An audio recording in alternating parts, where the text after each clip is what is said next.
ফুলের রেণু নিয়ে তৈরি করে বিষ, আর মধুহুকা ফুলের রেণু নিয়ে তৈরি করে মধু। দুটা এক সেম না ডিফারেন্স আছে? ডিফারেন্স আছে। এইভাবে আমার ভাইয়েরা, আল্লাহ সুবহানাহু ওয়া তাআলা কুরআন শরীফের মধ্যে ঘোষণা করেন, ইউদিল্লু বিহি কাসীরান ওয়া ইয়াহদি বিহি কাসীরা। এই কোরআনের উপমার মাধ্যমে অসংখ্য গণিত মানুষ বিভ্রান্ত হবে, আর অসংখ্য গণিত মানুষ পথপ্রাপ্ত হবে। যাই হোক, তিনজন মানুষ জঙ্গলের মধ্যে গর্তের ভিতরে উপরে বিরাট পাথরখণ্ড, এই পাথরখণ্ড সরাইবার কোনো ক্ষমতা নাই। মনে মনে ভাবলেন, একটা কাজ করি, জীবনে যদি কেউ কোনো ভালো কাজ করি, তাহলে সেই ভালো কাজের ওসিলায় আল্লাহর দরবারে আমরা দোয়া করি, পাথর সরাইবার ক্ষমতা কিন্তু আল্লাহ সুবহানাহু ওয়া তাআলা। দেখুন ভালো কাজের পাওয়ার। আজকে আপনার ওয়াজের মহফিলে এসেছে, এই যে আপনারা প্রত্যেকটা কদমে আপনারা সব পাইবা। ওয়াজ শুনে যদি আমল করতে পারেন তাহলে তো আরো হতই না ভালো, আর কিছু বোনাস হিসাবে আমরা পাই। জি, একজন বলল, আমার ভাইয়েরা, আমি নিজে মনে মনে খুঁজাই আমার জীবনের মধ্যে কোনো ভালো কাজ আছে কি? সেই ব্যক্তি বলতেছে, হে বন্ধুগণ, আমার জীবনের মধ্যে একটা ভালো কাজ আছে। এই ভালো কাজ যদি আল্লাহর দরবারে কবুল হয়, তাহলে হয়তো দোয়া করার ফলে পাথরের খণ্ড আল্লাহ সরাইয়া দিতে পারেন। আমি ভালো কাজের কথা স্মরণ করে দোয়া করব, তোমরা দুইজন আমিন বলবেন, আল্লাহ আমাদেরকে রক্ষা করবে। আমরাও তো দোয়ার মধ্যে আমিন বলি কিনা? ইমাম সাহেব সূরা ফাতিহা শেষ করার পরে আমরা আস্তে আস্তে মনে মনে কি বলি? আমিন। হাদিসে বর্ণিত আমিন খাতামু রাব্বিল আলামিন, আমিন হলো আল্লাহ সুবহানাহু ওয়া তাআলার কবুলিয়তের সেই। যদি কোনো পবিত্র জবান দ্বারা আমিন বলে, তাহলে এই পবিত্র জবানের কারণে আল্লাহ তার দোয়া কবুল করে নিতে পারে। সুবহানাল্লাহ। আমিন এর অর্থ হইল আকবিল, আয় আল্লাহ আপনি কবুল করুন। এজন্য দোয়ার মধ্যে আমিন বলা হয় কিনা? ইমাম সাহেব যখন সূরা ফাতিহা শেষ করেন, গায়রিল মাগদুবি আলাইহিম ওয়ালাদ-দাল্লিন, আমরা মুক্তাদিরা পিছনে আমরা আস্তে আস্তে বলি কি? আমিন। শুধু আমরা নয়, মসজিদের ভিতরে অসংখ্য গণিত ফেরেশতারা আছেন যারা আমিন বলে। মান ওয়াফাকা তামিনুহু তামিনাল মালাইকাতি গুফিরা লাহু মা তাকাদ্দামা মিন যামবি, হাদিসে বর্ণিত। যাদের আমিন ফেরেশতাগণের আমিনের সঙ্গে মিলে যাবে, অর্থাৎ দুই দলের আমিন যখন একসঙ্গে হবে, যত মুসল্লিরা মসজিদের ভিতরে আছেন, আল্লাহ তাদের জীবনের সমস্ত গুনাহ সগীরা মাফ করে দেয়। সুবহানাল্লাহ। বড় আস্তে বললেন।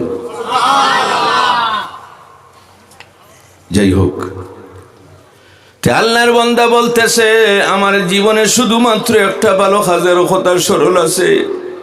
এই ভালো কাজটি হলো, আমি একজন ছাগলের পালক, ছাগলের রাখাল। আমার মা বাবা দুইজন বৃদ্ধ। আমি যখন বাড়ির থেকে বের হই, তখন আমার মা বাবা দুইজনকে আমি কুশ করে বের হই। যাদের মা বাবা পৃথিবীতে জীবিত আছেন, আপনি দুইটা দুয়ার দরজা মনে করে আপনারা খেদমত করবেন। হায় হায়, আমার তো মাও নাই বাবাও নাই, কিন্তু মনে মনে যখন আসে, মা বাবা থাকতে যখন বাড়িতে যাইতাম, তখন রাত 12টা হোক, 1টা হোক, 2টা হোক, আমি গিয়ে দেখতাম আমার মা জাগ্রত অবস্থায় আছে। আয় আল্লাহ, আমার মা আমার বাবা দুইজন, আমি যখন বাড়ি থেকে বের হই, তখন আমার মা বাবা দুইজনকে আমি কুশ করে বের হই। আমার ভাইয়েরা, মা বাবা দুইজনকে কুশ করতে কি টাকার বান্ডিল লাগে? টাকা লাগে, দল লাগে, অর্থ লাগে, সম্পদ লাগে না। বাড়ির থেকে বের হওয়ার সময় মা বাবার চেহারার দিকে মায়ার নজরে একবার তাকাইও, আর সালাম দিয়ে ঘর থেকে বের হইও। আল্লাহর রাসূল সাল্লাল্লাহু আলাইহি ওয়াসাল্লাম বলেন, মা মিন ওয়ালাদিন বারিন ইয়ানজুরু ইলা ওয়ালিদাইহি নাজরা রাহমাতিন ইল্লা কাতাবাল্লাহু লাহু বিকুল্লি নাজরাতিন হাজ্জাতাম মাবরুরা। যে সন্তান তার মা বাবার মুখের দিকে মায়ার নজরে একবার দেখবে, আল্লাহ সুবহানাহু ওয়া তাআলা তার নামায়ে আমলের মধ্যে একটা নফলি হজের সওয়াব আল্লাহ লিখে দিবে। শুধু দেখার কারণে যদি নফলি হজের সওয়াব পাওয়া যায়, আর খেদমত করলে কি পরিমাণ, জি অনুমান করুন। আল্লাহর বান্দা বলতেছে যে আল্লাহ, আমার প্রতিদিনের ডিউটি হলো আমি যখন ছাগলের পাল নিয়ে যখন মাঠে যাই, মাঠ থেকে যখন ঘরে আসি, সর্বপ্রথমে ছাগলের দুধ দোহন করে আমি আমার মা বাবাকে সর্বপ্রথমে আমি পান করাই, তারপরে আমার ছেলে মেয়ে আমার পরিবার যারা আছে তাদেরকে আমি পান করাই। আয় আল্লাহ, একদিন বাড়িতে আসতে আমার বিলম্ব হয়ে গেছে। বিলম্ব হয়ে যাওয়ার কারণে আমি যখন ছাগলের দুধ দোহন করে আমার মা বাবার কামরায় আসলাম, আসার পরে দেখি আমার মা বাবা দুইজন ঘুমন্ত অবস্থায় আছে।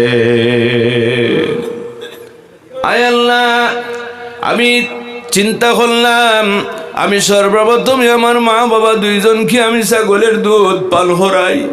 আজকে আমার মা বাবা দুইজন ঘুমিয়ে গেছেন, কিভাবে আমি জাগ্রত করব? যদি জাগ্রত করি তাহলে বেয়াদবি হইবে, আমার মা বাবার ঘুম নষ্ট হবে। গতিকে আল্লাহ, আমি এই যে দুধের পাত্র হাতে নিয়ে মা বাবার কামরায় আমি দাঁড়িয়ে থাকলাম, আমার সন্তানাদি পায়ে ধরে ক্রন্দন করতেছে, বাবা আজকে কি হইল, আমাদেরকে দুধ পান করান না, দাদা দাদির কামরায় আপনি দাঁড়িয়ে আছেন। আয় আল্লাহ, আমি আমার সন্তানাদিকে পান করাই না, আমার বিবিকে আমি পান করাই না, আমি সমস্ত রাত আমি আমার মা বাবার কামরায় দাঁড়িয়ে রয়েছি। জানি না কোন সময় জাগ্রত হয়ে জিজ্ঞাসা করবেন, বাবা তুমি কি দুধ নিয়ে এসেছো? যদি আমি সেই সময় থাকি না তাহলে মা বাবার এখন দুধ কলিজার মধ্যে দুঃখ লাগবে। আয় আল্লাহ, আমি সমস্ত রাত আমার মা বাবার কামরার মধ্যে দুধের পাত্র নিয়ে আমি দাঁড়িয়েছিলাম। এই আমল যদি আপনি মওলায় পছন্দ করো তাহলে গর্তের মুখ থেকে সামান্য পাথর আপনি সরাইয়া দেও। আল্লাহর বান্দা স্মরণ করে দোয়া করতেছে, বাকি দুইজন আমিন বলেন। আল্লাহ সুবহানাহু ওয়া তাআলা এই ভালো কাজের বরকতে গর্তের মুখ থেকে সামান্য পাথর আল্লাহ সরাইয়া দিয়েছে। নেকির কাজের পাওয়ার। জি, আপনারা ছোট্ট কাজ বলে কখনো আপনারা ছেড়ে দিও না, ছোট কাজেরও পাওয়ার আছে। যাই হোক আমার ভাইয়েরা, সামান্য তো সমস্যা দূর হয়েছে, আশার আলো জন্মেছে। যে যাই হোক, একটা মানুষের ভালো কাজের কারণে আল্লাহ গর্তের মুখ থেকে পাথর সরাইয়া দিয়েছে।